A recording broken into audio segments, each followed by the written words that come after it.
Hello friends, welcome to our YouTube channel simple concepts. I am your friend Zakwan Sheikh. तो आज मैं आपके लिए बहुत ही इंटरेस्टिंग और बहुत ही इंपॉर्टेंट टॉपिक पर डिस्कशन करने वाला हूं।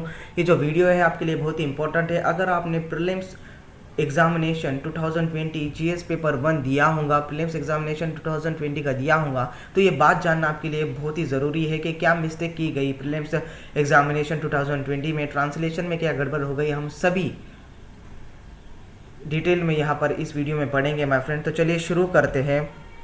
तो आपको पता है कि ये बहुत ही सीरियसनेस वाली चीज़ है आपके लिए कि आपको पता है कि यूपीएससी इंडिया का टफेस्ट एग्ज़ाम माना जाता है, जो कि इंडिया में सबसे टफेस्ट एग्ज़ाम जो सेट करता है वो यूपीएससी होता है। यूपीएससी एग्ज़ाम्स होता है, इसमें कई सारे बच्चे हिस्सा लेते हैं माय फ्रेंड्स, और 1000 से कम बच्चे, 1000 से कम बच्चे सिलेक्ट होते हैं यूपीएससी में।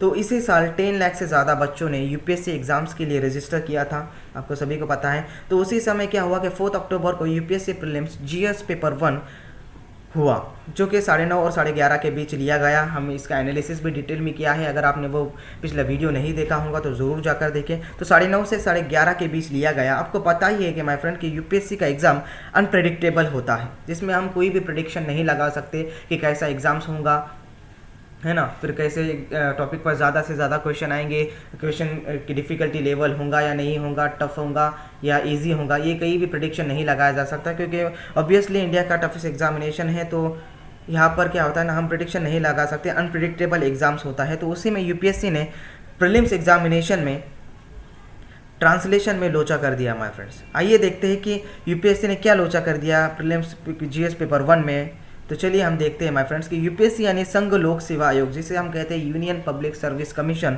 और हिंदी में कहते हैं उसे संघ लोक सेवा आयोग। तो यूपीएससी ये प्रीलिम्स का एग्ज़ाम दोनों ही भाषाओं में कराता है।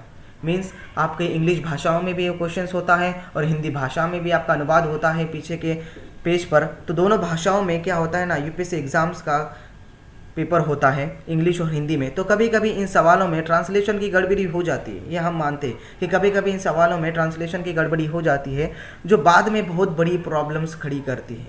समझ रहे हो कि अगर ट्रांसलेशन की कोई भी इतनी सी भी गड़बड़ हो गई तो वहाँ पर बड़ी प्रॉब्लम खड़ी हो जाती है बाद में। तो यहाँ पर कुछ ऐसा ही हुआ। अगर आपने प्रीलिम्स एग्जामिनेशन को अच्छी तरह देखा होगा माय फ्रेंड्स कि हमने जब एनालिसिस किया इस प्रीलिम्स एग्जामिनेशन 2020 का, तो हमने ये चीज़ को ज़रूर नोटिस किया कि क्वेश्चन 77 अगर आप देखें प्रीलिम्स एग्जामिनेशन 2020 का, तो उसमें एक सवाल था कि Gandhi Irwin pact included which of the following. इसका हिंदी अनुवाद ये होता है कि गांधी इरविन समझौते में निम्नलिखित में से क्या सम्मिलित था या थे। तो उसका सेकेंड ऑप्शन अगर आप देखे हो तो मैंने रेड बॉक्सेस में आपको दिखाया है कि सिविल डिसोबीडियंस मूवमेंट, जो कि पूरा ऑप्शन ये था माय फ्रेंड्स कि withdrawal of ordinances promulgated in connection with the civil disobedience movement. और यहाँ पर दूसरा उसका हिंदी अनुवाद यहाँ पर उन्होंने गलत कर दिया यूपीएससी ने, कि वहाँ पर असहयोग आंदोलन के संबंध में जारी किए गए अध्यादेशों को वापस लेना। मीन्स सिविल डिसोबीडियंस मूवमेंट को उन्होंने असहयोग आंदोलन बता दिया। मीन्स अगर आपने अच्छे डेप्थ में पढ़ा होगा तो सिविल डिसोबीडियंस मूवमेंट का मतलब सविनय अवज्ञा आंदोलन कहते हैं माय फ्रेंड्स। उसका मीनिंग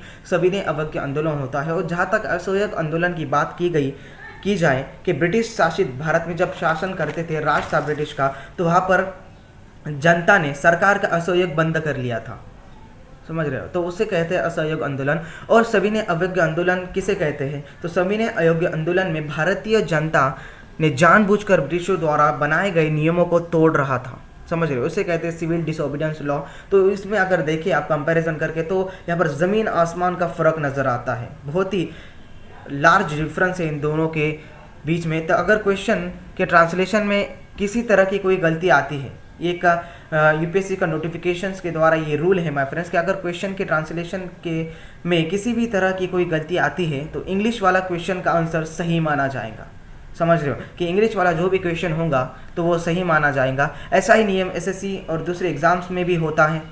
हमने पिछले 2 वीडियो में एनालिसिस भी किया था इन डिटेल में, तभी हमने एनालिसिस के बाद हमें ये चीज़ नोटिस हुई कि क्वेश्चन 77 में यहाँ पर यूपीएससी ने गड़बड़ी कर दी ट्रांसलेशन में, जहाँ पर सिविल डिसोबीडियंस मूवमेंट सविनय अवज्ञा आंदोलन को असहयोग आंदोलन से अनुवाद कर दिया। तो यहाँ पर ज़मीन आसमान का फ़र्क है, आपको अभी ही बताया मैंने। तो ऐसा ही नियम जो एसएससी और दूसरे एग्ज़ाम्स में भी होता है कि जो भी इंग्लिश रहेगा ऑप्शन तो वही सही माना जाएगा। तो हमने पिछले 2 वीडियो में भी एनालिसिस भी किया था कि इन्वायरमेंट और एग्रीकल्चर पर ज़्यादा क्वेश्चन आए थे, है ना। इन्वायरमेंट और एग्रीकल्चर पर ज़्यादा क्वेश्चन आए थे। और कट ऑफ की जब बात की जाए माय फ्रेंड्स कि कट ऑफ ये क्या होता है ना सबसे कम होगा। क्यों होगा? क्योंकि अनअटेम्प्टेबिलिटी ऑफ क्वेश्चन बढ़ गए थे, वाइल्ड गेसिंग बहुत ही कर ली थी यहाँ के एस्पिरेंट्स ने। तो हमने एस्पिरेंट्स के एक्सपीरियंस को सुना पेपर्स के बाद, तो उन्होंने वाइल्ड गेसिंग बहुत ही करी थी, तो इसीलिए अनअटेम्प्टेबिलिटी ऑफ क्वेश्चन बढ़ गए थे। तो इसीलिए कट ऑफ आपका 90 to 95 आएंगे, जैसे हमने पिछले वीडियो में भी डिस्कस किया था। तो अब माय फ्रेंड एक बात